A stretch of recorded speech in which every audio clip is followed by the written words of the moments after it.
연극을 보는 관객들은 낯선 삶을 간접적으로 경험해보게 됩니다. 공연을 만드는 사람도 마찬가지일 것 같아요. 우연히 어떤 이야기에 마음이 이끌리고 그걸 무대에 올리면서 미처 몰랐던 세계를 들여다보게 되는 거죠. 자, 오늘은 연극 만드는 사람의 입장에서 세상을 바라보는 이야기 만나보겠습니다. 연극 연출가 민세롬님 어서 오십시오. 안녕하세요. 반갑습니다. 네. 민세롬이라고 합니다. 예. 굉장히 사실 지금 되게 바쁜 시기로 알고 있습니다. 이번 주 금요일에 네. 이제 신작 공연 개막을 앞두고 있다고 들었는데, 네네. 괜찮으시죠? 어떻게 보내고 계신가요? 좀 피곤합니다. 그러니까요. 보통 네네. 이렇게 공연 3일 전 이럴 네. 때는 보통 연출가들은 뭘 하실까요? 뭐 일반적으로 국공립극장에서 하는 공연들이나 예. 민간 제작사에서 하는 공연을 했다면 제가 피곤할 일은 없는데 이번 내일 이제 3일 뒤에 하는 공연이 제 극단 공연이고 네. 또 신입단원들 20대 신입단원들이랑 같이 하는 공연이라 네. 평소보다 제가 업무량이 좀 많고 어. 그다음에 또 선생님께서도 출판사를 네. 하시니까 아시겠지만 네, 다른 사람 일을 할 때보다 그렇죠. 제 회사 일을 할 때가 네. 좀 더 일이 많은 것 같아요. 일이 많고 네네. 더 집중하고 신경 쓰게 되고 긴장도도 높죠. 네, 맞습니다. 네. 좀 연출이 원래 기획 영역이나 마케팅 영역이나 뭐 무대나 이런 것까지를 다 책임지진 않고 보통 다 분담해서 일을 하는데 그렇죠. 극단 작업은 모든 파트를 좀 같이 하다 보니까 네. 네, 지금 좀 하는 일이 평소보다 조금 많은 것 같습니다. 네. 네네. 그럼에도 불구하고 네. 오늘 이렇게 문화시대에 나와주셔서 감사하고 불러주셔서 감사합니다. 네. 자, 조금 전에 소개해 주신 이제 작품에 대한 이야기 차차 나눠보고요. 이번 신작은 말씀 주신 대로 지금 대표로 계신 극단 청년단의 작품이라고 해주셨거든요. 네. 일단 이 청년단이 어떤 극단인지 소개를 좀 해주세요. 2009년도에 제가 만든 극단이고요. 네. 제가 대학교를 졸업하고 조명 디자이너로 먼저 공연계에 입문을 했거든요. 아, 연출이 시작이 아니셨군요. 네네. 네. 제가 연극영화과를 나오진 않았고 제가 대학교 연극반을 나왔는데 네. 뭐 이렇게 문성근 선배님, 정한용 선배님 이런 분들이 나오신 그냥 동아리를 네. 나왔는데 네. 제가 극장에서 일을 먼저 배우게 돼서 사실 뭐 배우도 학생 때는 배우도 하고 스텝도 네. 하고 하다가 네. 극장에서 일을 하게 되면서 이쪽 일이 좋아져서 근데 이제 저를 가르쳐 주신 분이 조명 감독님이셨어요. 1954년생 감독님. 네. 지금 돌아가셨는데 예. 근데 그분한테 제가 무대 조명을 너무 재밌게 배워서 그걸 먼저 25살에 조명 디자이너로 이쪽 업계 일을 시작했고 네네. 한 60편 정도 조명 디자인을 하고 난 다음에 그때는 제가 조금 잘났다고 생각해서 연출을 하면 내가 좀 더 잘해볼 수 있겠다 이런 생각에 제 극단을 29살에 창단하게 됐습니다. 네. 와. 뭐 처음에는 제가 만약에 배우로 시작을 했으면 그러니까 일반적인 연출 분들처럼 뭐 보통 극단들은 배우들이랑 많이 작업을 하거든요. 네. 단원이라고 하면 보통 배우를 단원이라고. 그렇죠. 네. 근데 저는 처음 업계에서 디자이너로 일을 했기 때문에 네. 제 동료들이 배우가 아니고 다른 파트 디자이너들이었어요. 네. 저는 조명이니까 무대 디자이너, 사운드 디자이너, 영상 디자이너 이런 분들을 저는 업계에서 처음 만났어가지고 네. 그래서 이렇게 스텝 프로덕션 같은 형태로 대학로에서는 아마 유일한 스텝 프로덕션이었던 걸로 좀 알고 있습니다. 네네. 그런 형태의 극단을 그때는 이제 선배님들이 그것도 극단이냐 뭐 그러셨는데 근데 보통 영화 씬 같은 경우에는 이게 스텝들 작가나 그 크리에이티브 스텝들이 먼저 모여가지고 네. 프리 프로덕션을 하는 경우들이 많잖아요. 근데 연극계에는 그런 경우가 많이 없었는데 그렇군요. 저희는 스텝들이 들어와가지고 먼저 어떤 작품에 대한 그런 사전 제작이라고 할까요? 네, 그런 것들을 좀 할 수 있는 좀 독특한 독특한 시스템의 팀이었었어요. 그때는. 그러면은 그렇게 하신 이유가 있으셨겠네요. 왜냐하면 네네. 어쨌든 조명으로 네. 처음 이 업계로 들어오시긴 하셨지만 네네. 내가 연출을 하고 극단을 만들었을 때는 어쨌든 네네. 이걸 구현해줄 배우들이 당연히 필요했을 거라 생각했음에도 불구하고 네네. 이런 그 무대를 만드는 스텝을 네. 먼저 꾸리신 데는 이유가 있으실 것 같아요. 뭐 이런 질문을 받으면 거창한 대답을 하면 방송상 되게 좋을 것 같은데 그 당시에 저는 막 거창한 생각을 하진 않았고 그때는 옆에 되게 멋있는 사람을 많이 두고 싶어 했어요. 그러니까 제가 그 연극이라는 일이나 공연예술이라는 일이 생각보다 좀 추상적이거든요. 하는 일들은 많아도. 근데 그때는 어떤 일을 할 때 맞아. 뭐 무대는 저런 태도로 해야 돼. 음향하는 사람은 저런 마음가짐으로 하는 거야. 그래서 그때는 좀 직업적인 롤모델로 제가 되게 많이 닮고 싶어하는 동료들을 옆에 두고 싶어 했어요. 그게 제 팀의 좀 정체성이 나중에 될 거라고 생각을 했어요. 제가 좋아하고 제가 마인드가 멋있는 사람들이 옆에 많으면 공연을 대하는 태도가 아주 훌륭하신 분들. 네, 그래서 뭐 무대 잘하는 사람, 뭐 이렇게 사운드 잘하는 사람 이렇게 쫓아다니진 않았고 일을 하는 어떠한 태도나 방식 이런 것들이 마음에 드는 사람들이랑 좀 하다 보니까 팀이 됐습니다. 그렇군요. 네네. 제가 어디를 읽어보니 그런 글은 있더라고요. 그러니까 처음에 이런 식의 되게 독특한 그 구성을 하게 된 이유가 그 당시 우리 연출님께서 탐구하던 것이 이제 소설 중심의 텍스트다 보니까 이것을 사실 이거는 글이잖아요. 근데 그걸 무대라는 공간에 물성이 있고 어떤 입체감이 있게 구현을 하려다 보면 이제 그런 각각의 조명과 뭐 무대요 디자인을 하시는 분이랄지 이런 분들과 함께 해야 좀 더 구체적으로 구상이 가능. 제가 막 아니요 맞습니까? 그런 부분이 막 말씀 주신 부분이 정확히 맞고요. 근데 뭐 그런 지점들 때문에 사람들을 먼저 만난 건 아니었고 사실은 그런 구성원들을 모아놓고 보니 좀 더 예술적으로 차별화되는 어떠한 시도들을 우리 팀 안에서 할 수 있는 게 뭘까 그런 분야들을 좀 고민하기도 했었고 또 당시에 20대 후반 30대 초반인 제가 희곡보다는 사실 소설에 좀 더 매력을 느껴서 그 당시 또 레이먼드 카버 같은 소설가한테 푹 빠져 있었거든요. 그래서 단편 소설이라는 장르에 또 매료돼 있어서 그 단편 소설이라는 건 좀 장편 희곡에 비해서는 인물의 그러니까 서사가 그렇게 역동적이지 않아요. 그렇죠. 근데 고통이나 실패를 경험하는 그 주인공이 자신의 어떠한 결핍을 잠깐 이해하는 찰나의 순간 정도만 담겨 있지 그것들을 막 다이내믹하게 펼쳐내는 장르는 단편이니까.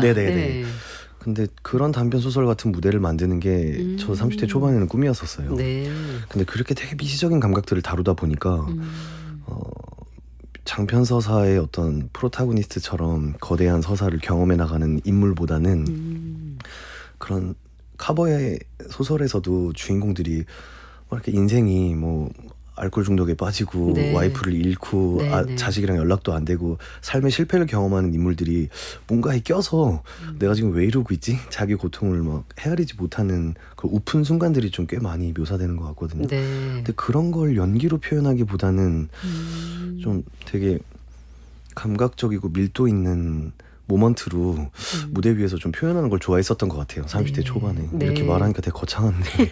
근데 그걸 30대 초반이라고 여러 차례 강조를 하신 거 보면 이게 나이가 좀 달라지면서 약간의 변화가 또 생겼다는 이야기로 들리네요. 그런 것 같습니다. 그 얘기는 그러면 차차 해주시고 그러면 그 이번에 선보이는 신작 이야기로 조금 바로 들어가 보면 제목이 단층선이네요. 그리고 이번에 뭐 어쨌든 그 연출님의 극단에서 시작을 한 것이기도 하고 또 신입 단원들이 주축이 되어서 조금 더 지금 주목을 하고 있는데 어떤 작품일까요? 알리 테일러라는 영국 희곡 작가가 쓴 작품이고요. 국제 재난이 일어나면 거기에 구호 활동을 펼치는 시민단체 얘기입니다. 그래서 뭐 정부 지원 사업이 끊긴 지 6개월 정도 넘은 영세한 NGO 사무실에서 이제 파키스탄에서 벌어진 지진에 대응하는 그런 일들을 경험해 나가는 그런 회사. 그러니까 전형적인 어떤 회사원들을 다룬 오피스 시트콤이라고 생각하시면 됩니다. 그래요. 그러니까 배경 자체는 어떤 그 지진으로 인한 이제 구호 활동을 하는 사람들의 이야기이긴 하나 이제 한 공간에서 서로 이걸 어떻게 해나갈 것인가에 대한 사람의 이야기인 거네요. 제목이 단층선이라는 이니까 그게 사실은 지진을 지시하는 것 같지만 뭐 희곡 작가가 아무래도 문학적으로 이렇게 알레고리를 걸어놨을 테니까 네. 그 사람들이 내적으로 경험하는 단층선들을 또 같이 보여주고 있는 것 같습니다. 사람들이 경험하는 내적 단층선. 와, 네. 이거 굉장히 문학적인 표현이네요.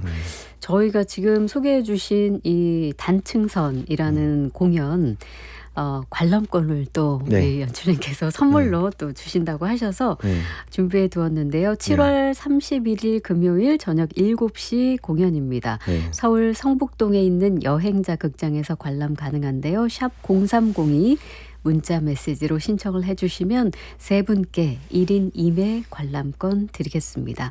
짧은 글 50원, 긴 글은 100원의 정보 이용료가 부과됩니다. 많이들 와서 봐주시면 좋을 것 같네요. 그러면은 이런 생각도 또 드네요. 지금 단층선에 대한 그 의미를 잠깐 설명해 주시기도 했습니다만, 구호 활동을 하는 사람들이 모여 있다 보니까 네.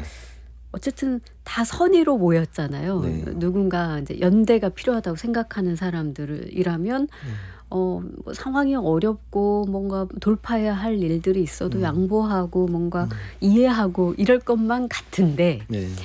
이 희곡이 그렇게 막 풀린다면 재미가 없을 테니 네. 아마 분명히 여기에 균열이 일어날 것 같은데 네. 이 단층선이라는 작품에서 극중 인물들은 어떤 갈등을 겪게 될까요? 뭐 예를 들면 주인공의 아비라는 여자거든요. 네. 근데 이 회사에서 4, 5년 정도 일한 것 같아요. 근데 아비는 중동 여자예요. 이제 본인이 그러니까 파키스탄에서 벌어지는 일들에 대해서 좀 더 감각이 예민하겠죠. 그렇죠. 여기 배경이 지금 영국이거든요. 네. 근데 이제 그러니까 그리고 팀장을 맡고 있는 것 같아요. 그 유급 직원 3명, 무급 인턴 1명, 4명밖에 없는 사무실이긴 한데 어쨌든 네. 거기서 팀장이에요. 네. 근데 이제 이 주인공에게 뭐 그런 균열이라고 한다면 이런 건 것 같아요. 되게 이게 2013년도에 가상의 어떤 대지진이 일어났다 치고 벌어지는 이 작품인데 그 지진에 이 회사가 이 시민단체가 급하게 대응을 해야 되거든요. 네. 근데 급하게 대응해야 되는 이유는 여기서부터가 조금 어떤 사건의 시작? 윤리적 균열이 저 있다고 저는 생각하는데 네. 그러니까 사실은 정부 지원 사업이 끊겨 있으니 다른 큰 구호단체들이 움직이기 전에 먼저 움직여서 성과를 내서 지금 멀어져가는 후원자들을 다시 지금 붙잡아야 되는 상황에 이 회사가 놓여 있는 거예요. 네. 근데 이렇게 너무 발빠르게 움직이다 보니 벌어지는 소동과 사건들이 좀 생기는 것 같아요. 이 회사가 놓여 있는 상황, 그러니까 밖에서 보면 이제 그런 재난들에 대응하는 선의를 실천하는 시민단체이긴 하지만 결국은 회사의 어떤 생명을 연장하기 위해서 본인들이 원래 본인들의 업무 매뉴얼보다 더 빠른 시기에 투입해서 남들보다 먼저 네. 본인들의 회사 로고가 박힌 텐트가 재난 지역에 막 있어야 되고 하는 그런 일들을 펼쳐내는데 그게 네. 많은 무리를 일으켜요. 근데 그런 것들을 이해하죠. 그러니까 우리가 실제로 그렇다고 해서 그게 나쁜 일이라고 하진 않잖아요. 그렇죠. 왜냐하면 결국은 누군가를 구호하고 도와주는 일이 연장되어야 마땅하니까. 네, 예. 그 말씀도 맞고 그리고 예. 본인들도 스스로를 구해야 되니까요. 그래서 해외 지역에 재난 지역에 있는 재난민들을 도와주는 것도 일이지만 이 회사 자체도 구해야 되는 거예요. 네. 구호의 대상이 재난 지역인 것만이 아니라 내 삶의 터전도 지금 지켜내야 되는 거고 네. 그러니까 이런 일들의 딜레마가 저희 그냥 일상을 살아가는 소시민들한테도 다 있는 것 같거든요. 그렇죠. 네, 그런 것들을 잘 환기하고 잘 인용해 오는 것 같습니다. 그 주인공 아비는 중동 사람인데 사실 이제 그 텐트를 그 주물자로 그러니까 주력 물자로 그 후원 물자로 내보내는 그 주력 물자가 죄송합니다. 네. 텐트예요. 이 회사의 주력 물품은. 근데 그 텐트에 자기들 회사 로고를 박아서 지진이 일어난 지역에 보내는 건데 네. 근데 그 텐트를 제공하는 협력업체가 있어야 되잖아요. 네. 여기가 텐트 공장은 아니라서 파키스탄에도 협력업체가 있고 영국에도 지금 실제로 실존하는 이슬람 릴리프라는 그 릴리프라는 게 구호하다는 뜻이잖아요. 네. 중동을 좀 도와주는 전문 시민단체가 있어요. 큰 영국 런던을 여행하다 보면 버스에도 막 붙어 있고 네. 우리는 국제 엠네스티나 뭐 유니세프 같은 데를 알지만 거기는 이슬람의 릴리프라는 데가 있는데 영국의 이슬라믹 릴리프를 통해서 텐트를 구할 것이냐, 파키스탄에 있는 파키스탄 업체를 통해서 텐트를 구할 것이냐. 근데 아비라는 중동 사람은 그 티격태격하는 남자 팀장이 있거든요. 근데 그 팀장은 지금 이렇게 급할 때는 믿을 만한 데를 선택해야 된다. 네. 이슬라믹 릴리프가 영국 단체니까 여기를 선택하자. 근데 거기서 발끈하는 거죠. 왜? 지금 내가 얘기한 단체는 중동 단체라서. 그래서 네. 그게 믿업지 못하다는 거예요. 그러니까 본인이 갖고 있는 어떤 그런 영국인이긴 하지만 중동계 영국인인 자신의 뿌리 때문에 정체성에 대한 네, 갈등으로 오해하게 되는 거죠. 네, 그리고 그런 데서 좀 증명해내고 싶어하는 게 있는 것 같아요. 우리 그 보통 이렇게 빈라덴이나 여러 가지 그러니까 무정부주의 테러 집단들로 대표되는 중동의 어떠한 악의 이미지를 이렇게 개선하고 싶다든가 그런 거 이면을 보여주고 싶어하는 갈증이 항상 있었는데 그 갈증이 하필 이런 타이밍에 이렇게 작동을 해요. 근데 결국은 그래서 중동 단체를 선택을 하게 되는데 거기서부터 또 일이 복잡해집니다.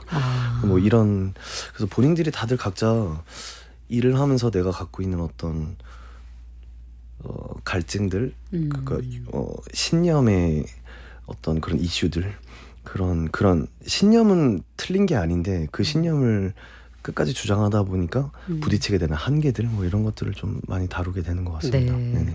제가 얘기가 좀 길었습니다. 죄송해요. 아니 근데 벌써 네네. 이미 지금 저는 작품 중간까지 와 있는 것 같아요. 맞아요. 네. 제가 중간까지 얘기한 것 같아요. 중간까지 네네. 확 빠져들어서 이 작품이 그렇게 흘러가는구나. 그렇다면 이 배우들이 그런 내적 단층선의 균열을 겪으면서 어떻게 여기를 돌파해낼까. 이 장면들이 너무 상상이 되고 실제로 그 신입 단원들이 이걸 어떻게 연기로서 승화시킬까 너무 기대가 되는 작품이네요. 신입 단원들이 많이 힘들어하고 있습니다. 제 첫 의도는 보통 일반적인 극단들에서 20대 단원들이 연기를 10년, 20년 배워요.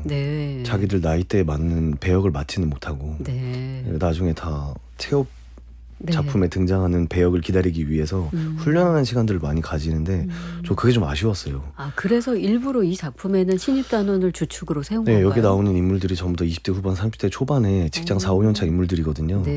20대 배우들이 좀 연극 씬에 있는 배우들이 자기 목소리랑 자기 몸으로 연기할 수 있는 텍스트가 많이 없어요. 그래서 그 시간들이 너무 아깝게 흘러가는 거예요. 그래서 얘네들이 연기는 평생 해야 잘하는 거잖아요. 그렇죠. 근데 20, 30대 배우들은 그렇게 연기를 잘하기를 요구받아요. 근데 기회가 없군요. 근데 자기들 몸이나 나이에 맞는 희곡을 받아야 연기를 잘하게 되죠. 근데 그런 텍스트를 20, 30대 배우들한테 주지는 않으면서 연기는 잘하래요. 이런 데서 저는 조금 이상했어요. 그래서 근데 그 부분도 되게 신선하네요. 그러니까 사실 방금 해주셨던 그 이야기는 보통 연출가들이 요구하는 말이잖아요. 근데 지금 우리 민세롬님은 연출가임에도 불구하고 배우가 가지고 있는 고민과 또 연출가로서의 고민을 같이 버무려서 했었던 거네요.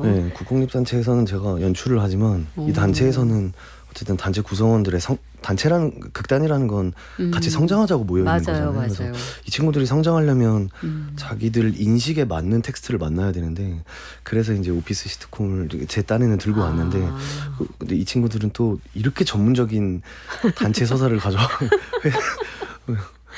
단어 하나하나를 뭐 여기에도 단층선이 맞습니다. 자, 연출가님, 우리 음악을 한 곡 듣고 이야기를 이어가도록 하겠습니다. 아마도 이자람 밴드의 노래 아니.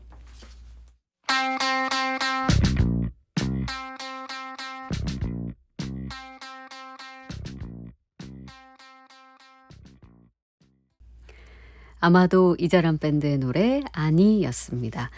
국악방송 박혜진의 문화시대 초대석 극단 청년단 대표이자 연극 연출가 민세롬님과 함께하고 있습니다. 지금 유튜브에서 박혜진의 문화시대를 검색하시면 보이는 라디오 시청도 가능합니다.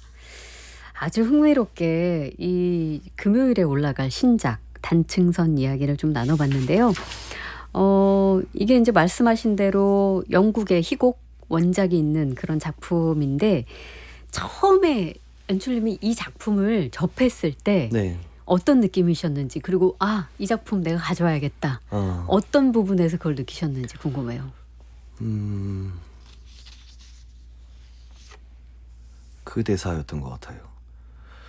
이 사무실의 팀장이 그런 얘기를 해요.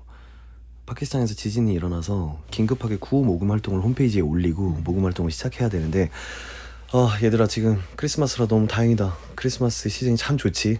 사람들의 선의를 그러니까 사람들의 선의가 가짜는 우유처럼 신선할 때잖아. 뭐 이런 대사가 있는 것 같아요. 방금 연기하신 것 같습니다.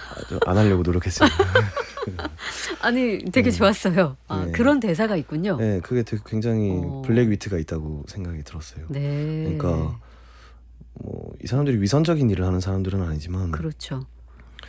뭐 또 뭔가 사람들의 선의를 도움 받아서 회사를 계속 살아가야 되는 어떤 일을 해야 되는 이 사무실에서 일하고 있는 사람들의 입장이 좀 저희 작은 예술단체의 사람들이랑 좀 비슷하다고 느꼈어요. 네. 밖에서 보면 막 뭐 문학도 그렇고 음악도 그렇고 예술하는 사람들이 막 세상에 이렇게 아무 보상도 바라지 않고 정말 세상에 이로운 일들을 하는 사람들이라고 생각하잖아요. 네. 근데 저희 안에서는 막 연습실 임대료 그럼요. 걱정하고 네. 서로 다 먹고 사는 현실이죠. 걱정하고 현실에 발딛고 있죠. 계속 재앙들을 만나고 재난들을 만나고 근데 전 제 극단 신입단원들이 너무 저를 우상화하지도 않았으면 좋겠다는 생각을 했었고 먼저 와가지고 좀 저의 민낯이나 예술단체가 얼마나 퍽퍽한 현실을 살아가는지 이 텍스트를 통해서 간접적으로 경험했으면 좋겠다고 생각했었어요. 20대 신입단원들 그것도 알아야 되고 작품도 해석해야 되고 지금 네, 제가 바라는 게 너무 많아요. 그래서 더 기대가 되는데 네네. 이 작품 연출하시면서 그러면 네. 좀 중요하게 고려한 부분들이 있으실까요? 이제 이건 영국 작품이니까 네. 이제 한국 작품으로 올릴 때 이 부분은 좀 더 신경 써야겠다 한 부분? 다양한 민족 구성이 나오고 또 아무래도 이런 쪽에 있는 시민단체의 서사다 보니까 어휘에 대한 인권 감수성 같은 부분들이 많이 나와요. 네. 뭐 예를 들면 뭐 중국 애들은 칭크라고 부른다든지 그 전에 지금 여기도 신입사원이 한 명 들어오는데 야 너 여기 글 올릴 때 똑바로 해라. 네. 그 전에 그 라이언이란 친구가 들어오는데 너 전에 브라이언이란 친구가 있었는데 걔가 컬러드라는 말을 문서에 잘못 썼다가 그 컬러드 유색이라는 표현을 잘못 썼다가 우리 C폭탄 맞았다. 막 3달 전까지 모든 서류를 다 뒤져가지고 그런 단어를 썼나 안 썼나 검사하는 일이 있었으니까 너 말 똑바로 해. 뭐 이제 이런 네. 부분이라든지 어렵죠. 그러니까 그리고 그 아비라는 여자 주인, 그러니까 어렵다는 게 한국 사람이 지금 이런 여러 인종들을 두고 벌어지는 어떤 언어적 감수성에 대한 네. 시퀀스를 표현하기가 좀 한계가 있는 부분도 있고요. 물론 그리고 뭐 서로의 선의 진정성 경쟁을 하는 재미있는 장면이 있어요. 여자 주인공 아비랑 남자 주인공 닉이, 남자 주인공 닉은 백인 남성이고 여자 주인공 아비는 중동 여자인데 네. 그래서 너 진짜 이 일 하고 싶어서 하는 거야? 뭐 이런 질문을 하거든요. 누가 하는 질문이에요? 아비가 닉한테. 그래서 나는 뭐 예를 들면 소아암 환자를 돕기 위한 하프 마라톤도 뛰었고 나는 모도 했고 어디서 메달도 땄고 그리고 나는 국제 엠네스티에 뭐 10파운드도 후원하고 서로가 자기들이 어느 후원 서비스를 얼마를 더 내고 있는지를 막 경쟁하는 부분이 있어요. 그래서 나는 자격이 있다. 나는 진짜 선의를 가지고 여기서 일하는 거야. 이런 경쟁을 하는 부분이 있는데 거기서 아비가 그래? 너 혹시 나 같은 중동 여자애들 불쌍해서 백인 남성 같은 네가 우리를 가르치려고 우쭐대려고 너 여기서 일하고 있는 거 아니야? 뭐 이런 대사를 하는데 그 대사를 하는 남자 배우가 좀 더 까무잡잡하고 백인 남성이어야 되는데 뭐 그런 것들이 좀 표현하는 것들이 좀 네, 그런 게 사실 좀 어떻게 보면 웃겨요. 저희가 그런 문화권을 연기한다는 게 근데 그런 부분들을 표현하는 것보다는 그러니까 이질적인 문화권의 진입 장벽이 좀 있긴 한데 저희가 좀 집중을 하고 있는 그 대화의 말맛인 것 같아요. 네네. 그렇군요. 자, 지금 극단 청년단의 신작 이번 주 금요일에 오르게 될 단층선 이야기 나누고 있는데 선물고지 다시 한번 해드리겠습니다. 단층선 관람권을 선물로 드립니다. 선한 일을 직업으로 삼은 사람들이 궁지에 몰렸을 때 어떤 갈등과 모순을 보여주는지 관찰하는 작품입니다. 초대 날짜는 7월 31일 금요일 저녁 7시고요. 서울 성북동에 있는 여행자 극장에서 공연됩니다. 샵 0302 문자 메시지로 신청해 주시면 세 분께 1인 2매 관람권을 드리겠습니다. 짧은 글은 50원, 긴 글은 100원의 정보 이용료가 부과됩니다. 자, 이야기 더 하기 전에요. 다시 한번 재난 안내 방송을 한 번 더 해드리겠습니다. 2026년 7월 21일 11시 40분 하천 수위 상승에 따라서 다음과 같이 홍수특보를 발령하오니 인근 지역 주민들은 안전에 유의하시기 바랍니다. 홍수주의보는 임진강 연천군 임진교에 발효됐습니다.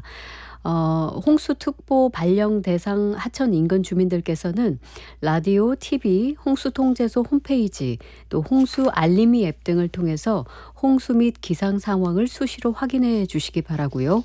홍수 발생 시 해당 시군의 통제에 따라 안전한 곳으로 신속하게 대피하시기 바랍니다.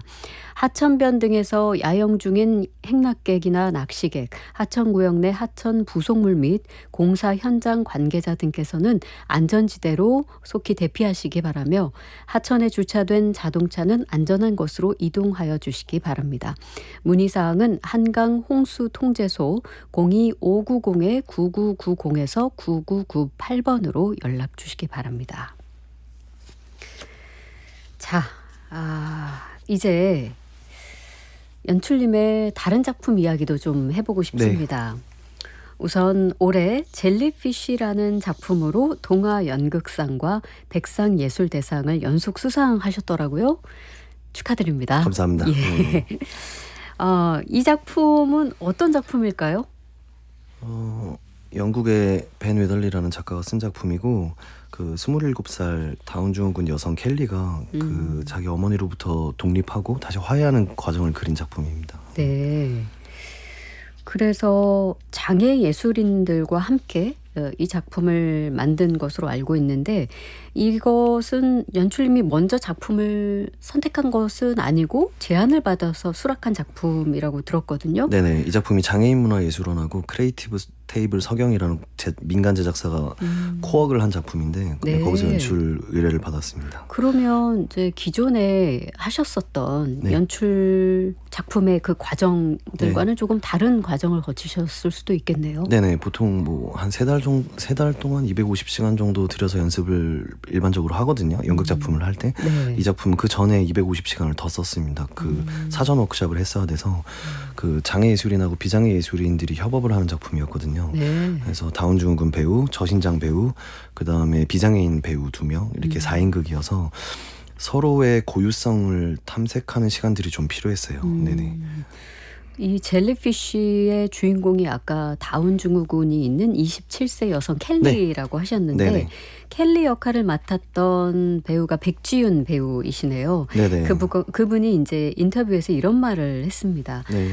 내가 여기서 무너지면 관객들 반응이 어떨까? 이 사람이 과연 무대에 올라갈 수 있을까? 아니면 포기할까 생각하겠구나.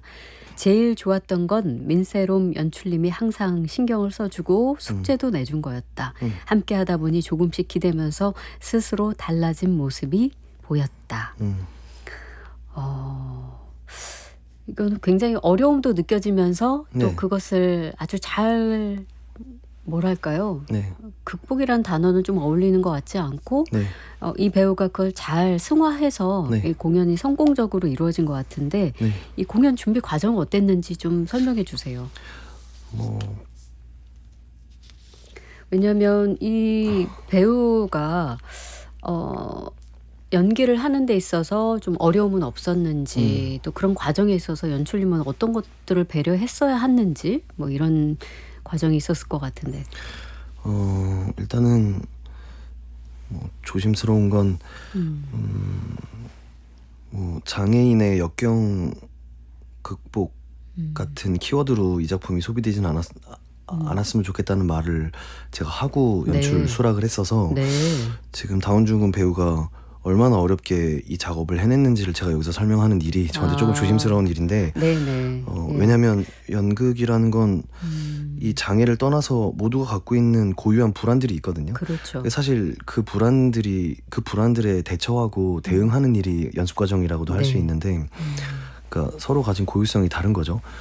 예를 들면 백지윤 배우는 어떤 공간에 있으면 이 정도 좁은 공간에 2명이 있는 건 괜찮은데 여기에 8명 정도가 있으면 불안해지기 시작하는 사람이 있거든요. 네. 공간에 대한 감각이 예민한 사람들이 있는 거죠. 그럼요. 그래서 장소가 바뀌면 백지윤 배우는 예민해하고 낯선 사람을 만나면 말을 하지 못하고 네. 뭐 여러 가지 이제 그런 감각들이 있는데 그런 감각들은 비장애인 배우한테 똑같이 있어서 네, 그렇습니다. 근데 작업할 때 제일 어려웠던 건 서로의 존재 자체가 불안한 거죠. 그러니까 제 존재가 그러니까 저는 지윤 씨가 불안하고 네. 근데 지윤 씨는 저라는 비장애인이 불안하고 네.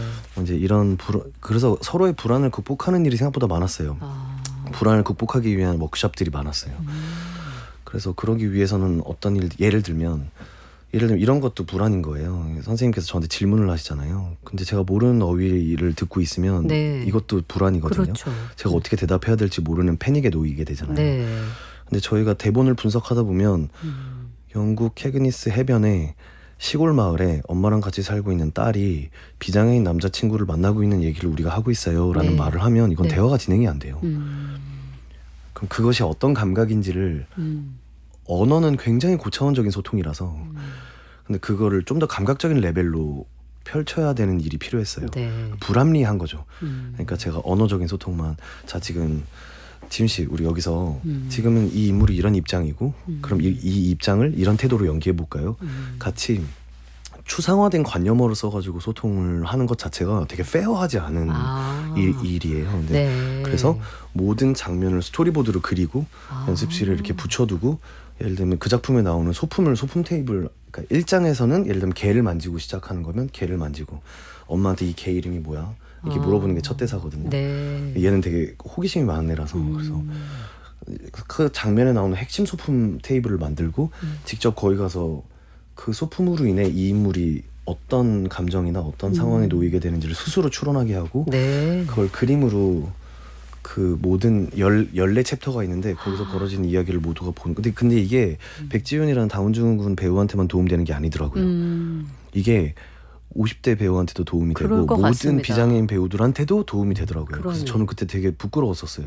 여태까지 내가 연출했던 방식이 대단히 추상적이고 관념적인 어휘를 배우한테 이식시키는 방식이었구나. 네. 그래서 그 이후로는 저는 스토리보드를 연습실에서 그려놓고 해요. 아, 그렇습니까? 40, 50대 배우들도 너무 좋아하더라고요. 예. 그러니까 연출마다 이렇게 어떤 서사나 어떠한 그런 서사의 어떤 그 표현하는 방식이 다르잖아요. 다르니까. 감각이. 그런데 이제 그거를 지금 내가 볼 수 있는 시각적인 어떤 그림으로 표현해 줬을 때는 연습실의 불안지수가 훨씬 내려가더라고요. 공통으로 느끼는 감각이 그렇게 했었어야 있습니다. 됐던 거였던 거죠. 아. 그 다이어그램으로 표현한다던가 그렇군요. 창고 이미지를 붙여놓는다던가 예. 뭐 그런 노력들을 했습니다. 그렇군요. 네네. 예.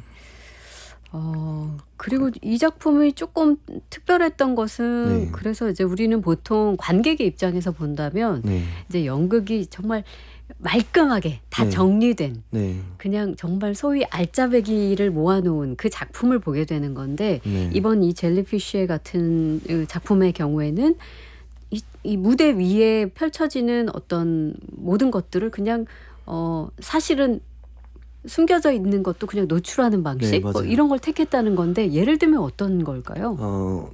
그 이유는 이제 이렇게 리딩을 하던 테이블에서 보통 저희가 책상을 치우고 이제 일어나서 동선을 그린다고 하는데요. 네. 그 단계가 어려웠어요. 그러니까 공간이 환경이 바뀌니까 다음 단계 작업이 안 되는 거예요. 아, 그래서 연습실 같은 환경이 무대가 되게 만들었어요. 네. 그리고 공연 시작할 때 모두가 나와서 이거는 장애인 출연진을 위한 배려는 아니고요. 장애인 출연진과 비장애인 출연진 모두 불안한 상태니까 어떻게든 그 불안을 노출하고 수면 위로 드러내고 서로가 공연을 진행할 수 있는 상태인지를 확인하는 활동이 필요했어요. 근데 그거를 공연의 첫 장면으로 만들었어요. 그래서 이 공연은 출연진이 모두가 나와서 예. 연습실에서 하는 게임을 하면서 시작해요. 그래서 지금 오늘 공연을 할 수 있는 상태인지 그래서 공연은 언제든지 할 수 없으면 제가 중단한다고 예. 저도 출연하고 저도 이렇게 헤드셋을 끼고 같이 게임을 하고 그 게임이 인풋 아웃풋 게임이라 그래서 상대방이 내 사인을 지금 동시에 2-3가지 사인을 하는 거거든요. 이름 부르고 손뼉을 보내고 이런 시그널들이 잘 흘러가는지를 보고 오늘 공연이 가능한지 안 한지를 네. 서로 크로스 체크하는 사실은 그게 네. 무대 뒤에서 보통은 하고 시작되는 맞아요, 것인데 맞아요. 네, 그 그걸 무대 불안도를 위에서, 낮추고 자연스럽게 네. 시작하기 위해서 저희가 또 이런 것들을 감당하는 프로덕션이라는 걸 관객들도 이해해야 돼서 관객들한테 그거를 소개하고 싶었어요. 네네. 그렇군요. 네네. 아주 흥미롭습니다. 네, 감사합니다. 물어봐 주셔서 감사합니다. 네. 그 연출님은 어떤 편이실지 좀 궁금한데요. 이제 작품과 그 연출가의 의도를 그 무대 위에서 자기만의 색깔과 언어나 몸짓으로 표현을 하는 것이 이제 배우라면 네. 연출은 어떨지 실제로 구체적인 좀 디렉팅을 주시는 편인지 아니면 최대한 배우들에게 해석의 여지를 남겨두시는 편인지 어떤 스타일이세요? 작품마다 좀 다른 것 같습니다. 아, 그래요. 모든 연출들이 그렇겠지만 어떠한 인물이나 서사에 과몰입되면 배우한테 이 인물은 이렇게 생각하고 이렇게 느낀다고 막 다 얘기를 하기도 하는 것 같은데. 네. 그러면은 예를 들면 그 배우들이 자신의 해석을 막 더해서 어떤 연기를 펼칠 때 연출님이 그동안 생각했던 거 이상으로 뭔가 좀 더 뭐랄까요? 그 연극 무대가 막 확장되는 그런 경험도 하시나요? 네, 그럼요. 네네네. 살아있는 자를 수선하기라는 연극에서는 손상규라는 배우나 윤나무라는 배우를 만났었는데 그때도 그 배우들이 그러니까 연출은 사실 이야기 안에 이야기나 주제에 좀 갇히는 편인데 네. 일상의 감각이 되게 촘촘하고 내밀한 배우들을 만나면 여기서 근데 연출을 말씀하신 그런 게 아니라 그냥 이런 느낌 아닐까요? 라고 할 때 좀 창피해지는 순간이 되게 많아요. 그러니까 이 현존이라고 하나? 네. 그 인물이 어떻게 이 공간에 존재해야 되는지를 말로는 연출보다 설명을 못하지만 배우는 감각으로 네, 아는 거죠. 감각으로 제가 아무리 멋들어진 논리로 설명을 해도 그냥 딱 배우를 그 인물을 존재시키는 어떤 순간이나 호흡을 아는 배우들이 있더라고요. 네. 예. 그 최근에 작년에 비밀통로라는 연극에서도 김선호라는 배우랑 같이 작업을 했었거든요. 네. 그 탤런트 김선호도 네, 네. 굉장히 논리적인 설명을 제가 많이 하는 것보다 딱 어떤 순간에는 본인이 이 인물이 뭘 해야 되는지를 이렇게 딱 알아차리는 순간들 같은 게 있더라고요. 그래서 네. 그런 것도 굉장히 항상 인상적인 것 같습니다. 네. 해석이 열려 있다고 좀 좋은 말 하겠습니다. 네네. 작품 연출하실 때 반드시 고려하는 포인트가 있을까요? 이건 작품이 어떤 작품이냐에 상관없이 이 부분은 내가 꼭 지키고 간다. 혹은 이건 꼭 가져가고 싶다. 뭐 작품 할 때마다 좀 달라지는데 인물의 통점. 저희가 어떤 이야기를 무대 위에 드러낸다는 게 결국 관객들한테 그 인물의 삶을 공감시키려고 하는 거잖아요. 네. 근데 그 접점이 생기려면 그 인물이 가장 아파하는 통증을 느끼는 어떤 순간들이 그 순간들을 전 작가들이 되게 그러니까 작가들이라고 생각하거든요. 네. 그 순간을 너무 잘 드러내는 거죠. 문학적으로, 예술적으로. 그렇죠. 근데 그런 통증들이 했다 치고 하지 않고 진짜로 그 장면에 존재하게. 그래서 배우들한테 제일 많이 하는 말이 진짜로 하라고 하는 말. 그래서 아픈데 얼마나 그러니까 아니면 슬프면 얼마나 예. 기쁘면 얼마나. 그래서 진짜 근데 대부분 모든 연출들이 하는 보편적인 그런 생각을 전 가진 것 같아요. 네. 특수한 생각을 가진 연출은 아니고 그 통증이 무대 위에 가급적 진짜로 정성껏 그려지는 일을 제일 중요하게 생각합니다. 그랬을 때 관객이 또 자신의 통증으로 느끼기도 하고 네, 자기 삶으로 연결되길 바라죠. 연결되니까. 네네네. 그렇군요. 연극이라는 이 장르, 예술 장르는 많은 사람들이 소통하고 교감하면서 만들어내는 그런 예술 같은데 연극 연출자로서 느끼는 연극의 즐거움을 제가 질문드리면 뭐라고 답하실까요? 공연 3일 전만 아니면 즐거움에 대해서 너무 많은 얘기를 할 텐데 죄송합니다. 아니 이미 오늘 막 신나서 그 이 연극에 대한 설명을 하시는 것으로 저는 즐거움을 느꼈습니다만. 다행입니다. 네. 제가 내년에 하게 될 작품의 대사 중에 그런 대사가 있더라고요. 되게 유명한 저보다 2살 많은 배우인 것 같아요. 그러니까 그 배역상 제가 48인데 50살의 여배우가 이제 알코올 중독 치료를 받으러 클리닉에 다니는데 그 배우가 무슨 뭐라고 고백을 하냐면 자기 삶에서는 실패가 너무 많은데 무대 위에 있으면 자기가 살아있는 것 같다는 거예요. 네. 그러니까 복잡한 갈등을 해결하는 주인공, 그러니까 그 되게 고통스러운 상황 안에서도 그거를 뚫고 나가는 어떤 인물들의 행동과 그런 대사들을 부여받잖아요. 배우라는 삶은. 근데 내 일상과 삶으로 돌아가면 거기에 너무 많은 문제들이 산적해 있고 그렇죠. 내가 치워내야 되고 그래서 무대 위에는 내가 살아있는 것 같은데 삶이 되게 구체적인 것 같은데 현실로 돌아가면 삶이 추상적인 것 같다는 대사가 있더라고요. 네. 연극이 뭐가 기쁘냐고 물어보시면 저도 약간 비슷해서 뭔가 제 삶에서는 되게 산적한 문제들이 되게 많은데 좀 더 용기를 내서 그 문제들이랑 부딪히는 일들이 일어나는 것 같아요. 그 좋은 대본을 만나고 네. 좋은 스텝과 좋은 출연진을 만날 때 좀 일상을 살아낼 용기를 조금 더 얻는 것 같아요. 왜냐면 그 문제들을 정말로 해결해내고 네. 그 문제들을 가치 있다고 바라보는 저의 인식과 관점이 생기고 삶에서는 그게 좀 잘 안 되더라고요. 네. 왜 그런지 모르겠어요. 저한테 연극하는 즐거움이라는 건 네. 그런 삶의 문제들을 희곡에서 만나고 작업하면서 만나는 그런 문제들을 제가 좀 용기 있게 뭔가 제 자신이 조금 더 커지는 느낌이 좀 드는 것 같아요. 연극할 때. 네. 네. 대답이 길었습니다. 아니에요. 너무 네. 좋은 대답이었습니다. 그게 아마 많은 사람들이 뭘 어떻게 해야 될지 현실에서 모를 때 네. 문학을 읽고 네. 그렇게 연극도 보고 그런 힘이 공연을 있나 봐요. 보는 그런 네. 이유이지 않을까 네. 싶네요. 네. 자, 7월 24일에 선보일 신작 단층선 이외에 또 앞으로 어떤 계획들을 가지고 있고 또 연출가로서 어떤 목표를 갖고 계신지 마지막 질문으로 드리겠습니다. 네. 빠르게 말씀드리면 네. 일단은 저희가 8월 달에 그 비밀통로라는 연극의 지방 공연이 대구에서 있고요. 네. 9월 달에는 그 백상예술대상을 받았던 젤리피쉬의 지방 공연 3군데가 있어요. 제주도, 부산, 광명 공연이. 아, 제 공연을 이제 올리게 되는 거네요. 지방 공연들이 있고 네. 그다음에 내년 5월에는 또 젤리피쉬의 충정로 모두예술극장에서 좀 본격 재상연이 예. 이제 시즌 2번째 재상연이 이제 이루어질 예정입니다. 그다음에 연말에 12월에는 또 저기 대전에서 이 말씀을 꼭 해달라고 했는데 대전에 있는 대전문화예술의 전당에서 네. 셰익스피어의 한여름밤의 꿈이라는 작품을 제가 각색하고 연출하게 됐어요. 예. 대전에서 배역 오디션을 열었는데 그 10년 동안 대전 역사상 최다 인원이 이제 배역 오디션에 지원을 해가지고 예. 704명 정도 되는 인원들을 이랑 이제 배역 오디션을 이제 진행을 해야 되는데 와. 그 12월 달에 연말에 올라가는 대전문화예술의 전당 한여름밤의 꿈도 많이 관심 가져주시면 감사하겠습니다. 엄청 네. 계획이 촘촘하게 많이 있습니다. 생활형 연출입니다. 네. 계획하시는 모든 작품들 관객들과 가까이서 잘 만날 수 있기를 네, 응원 드리겠습니다. 감사합니다. 그리고 무엇보다 7월 24일부터 8월 2일까지 대학로 여행자 극장에서 공연이 되는 단층선 작품에도 많은 관심 가져주시기를 바랍니다. 자, 국악방송 박혜진의 문화시대 초대석 지금까지 극단 청년단 대표이자 연출가 민세롬님과 함께했습니다. 고맙습니다. 감사합니다.